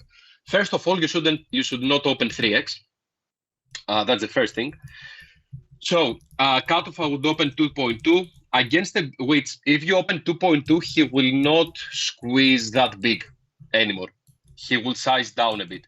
So whenever you play effective 100 big blinds deep, I would say against a 15 big blind squeeze here, you could go with a clickback 4-bet if you think that opponent's range is gonna be wide. So you can go from 15 to 30, but you should also include some jumps. So I would say that preflop here, the solution would be a mix of clickbacks and jumps. And yeah, in theory, you should not call here. But now if the button is a whale, now you want to include some hands to your calling range. If you think button is a whale. But we get such a bad price that, yeah, in theory, you should go like for clickbacks and jumps here. That's correct what you said. One question regarding turn play. When we go this big on the flop, can we solve on this turn? Right. Whenever on the turn the flush comes on the board, you should not jump. It's a spot for small sizing, because imagine you got the hand like pocket queens here and you jump. How are you going to get a call from a hand that is not a set or a flush here? So you want to try to find a sizing that will allow you to bet your overpairs at this point, where that's the sizing. Yeah. And also there are other benefits. So imagine even against a fish, imagine he got sevens with 7 of clubs here. You jump on the turn, he would call you most of the times, right? But now as played, on this river, you jump and he's going to fold, and we scoop the pot. There are many scenarios, there are many benefits also against fishes to use the small sizing. His range is going to be more capped on the river because a fish would jump against small sizing on the turn his flushes. So yeah, I would say when the 3-bet pot or squeeze pot out of position on the turn the flush comes, we want to go for a small sizing.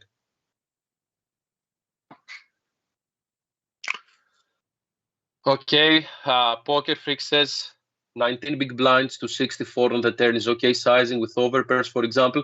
It's okay if you got an overpair with a club. Overpairs without a club would get checked here. The turn is very bad overall. If you think about it, on the turn, our opponent's range contains a ton of sets and flushes.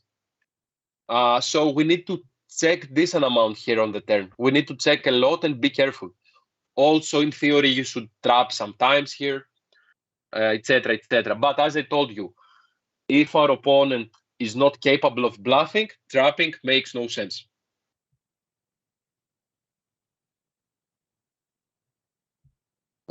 Yeah.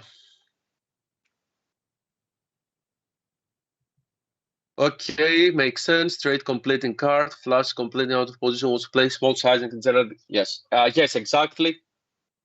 Because kinda, if you think about it, the advantage that we got pre-flop is the overpairs, and now the overpairs are not anymore the nuts. Try to think it like this. So we try to find a way to still be able to value bet some overpairs and not get it in dead. Because against a flush or a straight, because on the turn, whenever the flush comes or the straight comes, the board now is locked down, which means now if regardless the hand we got, if our opponent got a straight, is the nuts, or if he got the flush now, is the nuts. And we don't have equity. So if we got that, well, what lockdown means. So imagine we got queens and he got a flush here. If we got, okay, queens without a club, where we got 0% equity. So we don't want to get it in, you know, in scenarios where we could get it in with 0% equity. Okay. Yeah, let's go next hand. Metal.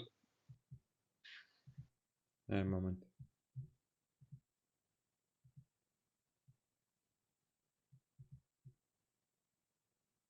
Okay, in this spot we're playing versus a fish with a VPIP of 70, PFR 18.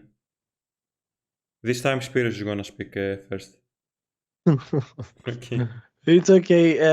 Antonis was too excited before with the hand. I didn't even hear, actually. Yeah, it's I okay. didn't I'm hear. kidding. Oh, this is iPoker as well. Okay. Now I have to read the hand history. The button limps. So first of all, we are the big blind, right? Okay. The small blind isolates, and then we are on the big blind with a decision. Yeah, I assume the small blind is a reg who is no, actually, which is the face in the hand? The button, right? Yeah, he's leaving. The small blind is a regular. Yeah, I'm wondering about the call pre-flop because when we call here and the button, which is a fish, is gonna call for sure, we are in the middle in this spot. And I'm thinking maybe we can, you know, 3-bet the reg on the small blind. Then the fish, of course, is not gonna call our 3-bet so often as he's gonna call the when we complete. So yeah, I like the 3-bet here. And then Jack 9, I don't know if we like to call pre-flop. What do you guys think about this? Actually, first of all, Geronimo in Twitch chat said that both button and small blind are fishes. Button. Okay. Okay. So yeah, I would call for sure here. Yeah, call then. Okay, if the small blind is a fish, then call. Yeah, 3-bet makes no sense. Makes more Okay, sense. post flop. Small blind checks, and we check behind, which makes sense. Versus fish, I would just play my hand, kinda. So button checks. The turn is the jack gives us a pair. The small blind now opens the action again, and he bets half pot. Makes sense to call. The other guy folds, and the river is a 3. Yeah, I don't see myself folding here ever. Now we have only the VPIP PFR 3-bet and some 2 other basic stats. Yeah, those stats are not helpful with this hand, but when he checks the flop, yeah, I don't think I'm ever folding here versus the fish, even versus the pot size bet. We have top pair. There are some obvious bluffs that he could have. like king queen or I don't know, queen 9. But yeah, I'm not folding. I think it's well played versus the fish. Versus a fish without info, I think it's well played. Now, if we know the recreational that we are playing against is very nitty and not the type of guy who is gonna, bluff and just gonna play his hand and be able to have a 10x here, then we can consider folding. But I'm very rarely folding here. Yeah, I agree against the fish. Yeah, depends, because we say against the fish, but there are so many different type of fishes. There are fishes that I would fold, like if there is a fish with low 1-1 so flop, bad red line, native fish and stuff like this, I would fold for sure. Because also there is no flush draw on the turn. His bluffs would make sense to be some equity hands, but there are not that many equity hands at this point. And also he kind of bets into an uncapped range, but the thing is the fish would never think Yeah, that. he doesn't know that. How many times have you called here and see something very random, like not even but a depends. guts? I can see myself folding against some fishes. Yeah, If it's a neat fish, because he could have even. I don't think he's ever betting like our hand is a pure bluff cuts. We block some of the potential bluffs, like 8-9, queen 9 type of hand, and then he could have trips as well, for sure. So yeah, but mostly I would call. Without infos, I would call for sure. Just don't fall into the trap to just say fish, because there are neat fishes, there are like whales, there are so many different type of fishes. So you have to kind of pay attention and don't just say, okay, he's a fish. Try to go a bit more in depth. Maybe the kind of recreational with VPIP 52 PFR2, and then if he has went to showdown like 33 and went on show flop 42, something like this, maybe we are folding, because these guys also losing red line. They are very passive, but versus most of the types of fishes, I would call. Yeah, also be careful. Like in this type of stake, spot bet is very value heavy, as in general, I would say. Okay. This is what software is iPoker, like Metal? Which one? What do you mean? What is this? This is a network, right? Skin, yes, it's a network. iPoker. I don't know in which skin this hand has been played. Okay. It's a network. Yeah, I mean, do you have info for players that you have played before, or only in this table? This is my question. I don't know to answer. Geronimo. Okay, because if we're not gonna have info from this player from like months ago, hands we played and stuff like that, we're not gonna be able to have also stats. So as a default, I think he said that you do, and you also have a HUD, right? Oh, okay. Yeah, but the sample is so low, so yeah. Sample is low, yes. Like on this spot on the river, you have to in order to take in order to have a clear look, a better sample actually, in order to decide about calling or folding. Because to find the reason to fold, you have to check stats that needs a big sample to be accurate, like when to showdown and when show flop.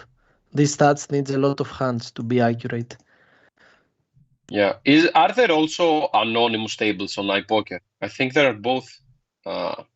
Haven't played theirs for since years, but I think there are also some anonymous tables. Last time I played, I think there were not anonymous anonymous tables, but there's been years too. Let us know, Geronimo, if there are also. Metal, you skipped a hand from Big Mac 4665. He has 5-6 shooting. I said like okay. about keep it cool, Big Mac, and and Geronimo that Oh, yeah. we're gonna see at least one Mhm. hand from each. What do you guys wanna do now? Do you wanna Uh, check some more maybe the hands? chat, if the chat is still active, can say if they want to keep it like that or talk about something else. Maybe general questions. I don't know. Sotiri said that there are Like, not anonymous tables on my poker. Mhm. Okay.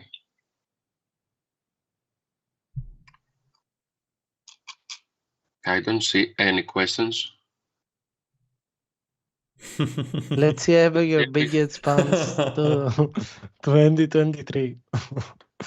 This is gonna be like later in 2024. We're gonna check your Yeah, biggest funds. this content is for Yeah. after midnight. Yeah, we will need also a whole session for that. 8 hours thing. Yeah. And maybe not available on Twitch. Maybe it's gonna be available only on Discord. Metal also knows my biggest fund. I think he remembers it. This hand should be forbidden to watch. The forbet pot. No. The funny one, no. Okay. Yeah, the funny one.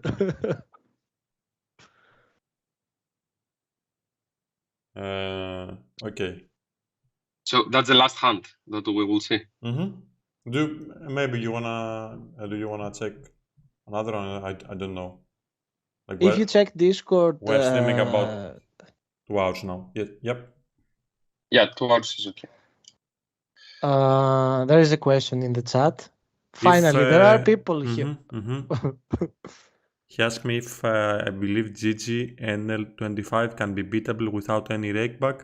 It's definitely gonna be beatable. Both rake tables and Russian cash is gonna be beatable without any rakeback. Of course, like if you're gonna play like Russian cash, if you're gonna play like two tabling, it's gonna be much easier to be beatable without rakeback. And when you don't have any rakeback, it doesn't make any sense to grind too many tables, right? You have to focus in the action and try to beat the games. But yes, it's definitely gonna be an easy spot. Like if you remember, like some hands that we already checked, like in one hand, like we played in the same table with two recreational that got like a VPIP of 50 or 60 or something. So tables are super soft. You have to pay attention about how you are gonna win the tables though. Overall, I would say not be focused on volume because you build good habits as well, and even from 25NL, being focused on the tables and trying to play volume that you are able to control. It's all about building good habits because then you're gonna be ready for higher stakes, and of course there is no one rushing you to build a bankroll and climb up the stakes. This is gonna happen eventually with hard work. So yeah, it's not like you should be focused in rakeback. Geronimo says that he's new here and he was wondering if we could give some info on CGC. Yeah. Antoni? Yeah, CGC is CFP, so which means coaching for profits. So how it works is that you don't pay anything. You come to us, you play, and we split percentage from your profits and rakeback, and you get coaching. There are one-on-one coachings, group coachings, video library. We got mental coach. You can find also more info on 2+2. 2+2. Results from students, more things about the coachings. Yeah, you see here the 2+2. We got students play from 25 NL up to 1K NL. I think we got 19 students at the moment. Yep, 19 in total. Yeah. Okay, guys. What I about? think there is. I think there is another question of Yeah, before. What there would are be a good adjustment? Yeah. no, there are two questions. Dodako asks, what about calling when have a lot of run out to bluff? I'm not sure if I understand the question. Yeah, I think I understand what he means. He means just Okay. to call in order to bluff river. That's so. A lot of the EV that comes from a hand is that you call, and a lot of times you have to bluff this hand. But you should never say that I have a hand that I will just call to bluff the river. This is not a thought process that exists. That's a mistake. You call, and sometimes you can turn hands into a bluff. So you got some gut shot, missed draw in general that you didn't hit, and now you don't have showdown value, and you bluff. You are not gonna just float a random hand just because there are many rivers that you could bluff, if it makes sense. Next question would be, what would be a good adjustment in general in a pool where population doesn't 4-bet enough and calls 3-bets out of position more than they should? So this is what is going on up to 200 NL pretty much. People are calling even higher. People overcall a lot, especially pocket pairs and stuff like this. I would say a good adjustment would be that you want to 3-bet more just because you will realize your equity way more often, as people will not 4-bet and you will not be in the situation like you 3-bet, you face a 4-bet and you fold. So at least you're going to realize your equity. And the second and biggest thing I would say is that try to, because people will get on the flop with a way wider range compared with what they should, plus they are going to under check raise, try to range bet a lot. That's how you will punish them. You keep the range is wide, so now you go a lot with 1/3 range bet, and you generate a lot of fold equity. So 3-bet more, range bet more. Yeah, because such a big portion of the range is gonna be missing on the flop with pocket pairs. It's gonna be a huge portion of the range. Mm-hmm. Also asks, do you use MDA? So MDA stands for Mass Database Analysis. Rarely, I would say pretty much no, we don't pay that much attention to MDA strategies, because MDA pretty much teaches you to play a strategy where you play kind of like a bot, and it works up to a certain level to 50 NL or something. You cannot crash and go to 500 NL just by try to use MDA. And we got also a lot of students that we come to us from other CFPs, and they told us that, I want to change my strategy because I learned to play just with MDA, and I pretty much don't know how to play poker. I just copy strategies. So the main goal of the CFP is to make students understand how the game works, not only about the technical aspect, but as well as the soft skills, which is super, super important. What tables to play, what tables not to play. That's, I would say, what will make someone make money in poker, because it's a different thing, be a good poker player, and a different thing, be able to make money in poker. I know a lot of good poker players that they don't make money in poker. I also used to use MDA a lot, like clients from MDA, but I think understanding theory is the way to go, because then if you understand theory completely, then you can start exploiting people by deviating from theory and using basically your brain in 100% effectively. Yeah, I would say MDA is good as a side tool. It's like something extra. Yeah, but I agree. It's not the purpose, like to just try to use MDA and because MDA is based on maths, you try and find some sizings that will generate profit, but this will work until a certain point. And also think about that MDA most sample is from players that mass table. So these kind of players, of course, they have specific leagues.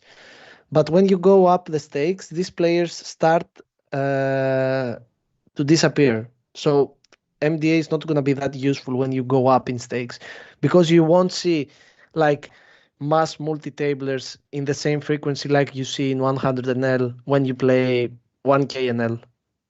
So I think building your game plan and, you know, understanding theory from an early level like 100 NL, 50 NL, it should be very good for you overall in the future of your career. Yeah, Sotiris and Nuevo MDMA, I would say, is better than MDA for Faces. It's gonna be cheaper. So yeah, against Faces, yeah, it can work, but there are so many different type of Faces, so you need to categorize things. It's difficult to do. It will help a lot, but it's kind of difficult to do because there are so many different type of recreationals. You could categorize based on the VPIP PFR, but still there are guys that play 30, 10, 5, and they might be losing 50 blinds, and there is maybe a whale playing same stats, losing like 15 big blinds and other fees. That's why it's tricky. Yeah, but if you categorize, make a lot of different categories, you could benefit from MDA.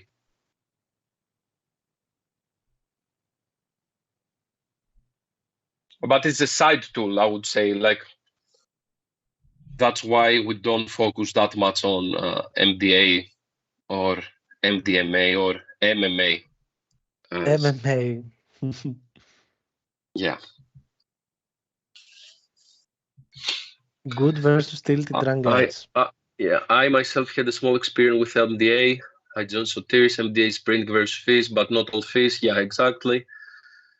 There is a question you missed, Antonis, from Le Mahogany. 4 messages above what you read how now. to count? One last question. How to counter a player in position that is using polar size on turns with merged hands in order to check back on the river? I didn't understand good the question. Let me read again. How to counter player in position that is. So you mean that we are out of position, the in position player is using this strategy? Yeah, he means if there is, I guess he means if there is a way to play versus polar sizings on turns. Yeah, you need to attack. If he's using, he got a lot of merged hands, it's hands that cannot afford calling against the raise. Against this type of opponent, as out of position, you need to call less and raise more. You need to attack this type of hands.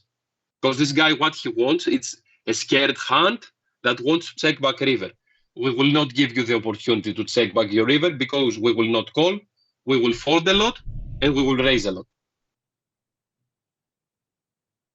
Oh, big bet turn with second pair, yeah. Merged value. Yeah. Again, you need to raise more and stop calling, the bottom of your range. It would be better to kind of turn pairs into bluffs type of thing rather than calling them. If you think he will go that thing. It's also good that if your pair that you're blocking is relevant in the hand, like for example, if you block 2 pairs with suited combos and stuff like this, it would be better. Because then you unblock his merged range, but you block his nut range. So sets and 2 pairs and stuff like that. Yeah, when raising, what should I consider my range construction? It's what Spiros told you. You need to raise some, let's say, pairs that are like fourth pair or something, plus, especially like if it's fourth pair plus straight blocker, which gives you the extra equity of the gut shot or the open-ender or whatever. High equity hands as well. You need to avoid being passive and be in a spot where you go a lot of call. You need to counter him. You need to start raising. Either with high equity hands or with some pair plus not straight blocker or pair plus, flush blocker type of hands, which will also give you extra equity, as I told you before. Yeah, Dodako says that he's value owning himself. That's why you can just, call with top pairs and be happy for it, with it. Since you can call every top pair instead of folding some of them on the turn now. Yeah, but this is more like a fish that would do such a thing. Yeah. Bet double barreling second pairs in a single race spot, let's say. Okay, I think that's it. Yeah. We're gonna Okay, guys. do probably next day is also a giveaway. So please follow us on Instagram, check our YouTube channel also. CGC links are below the channel. Join our Discord server also. We're gonna be streaming also probably start of January or so. I think there are some streams coming up the next days with Play and Explain from. Of course, there are streams from Nuevo Motro, Alex, tomorrow and Friday, probably. Yeah, I think so. Yeah, tomorrow and Friday. Let me check. You can also find the schedule on Instagram. We post stories. You can follow Instagram page. Exactly. Thanks, guys, for being here. Merry Christmas again. Have nice holidays. And yep, see you next days. Bye bye, guys. Bye bye.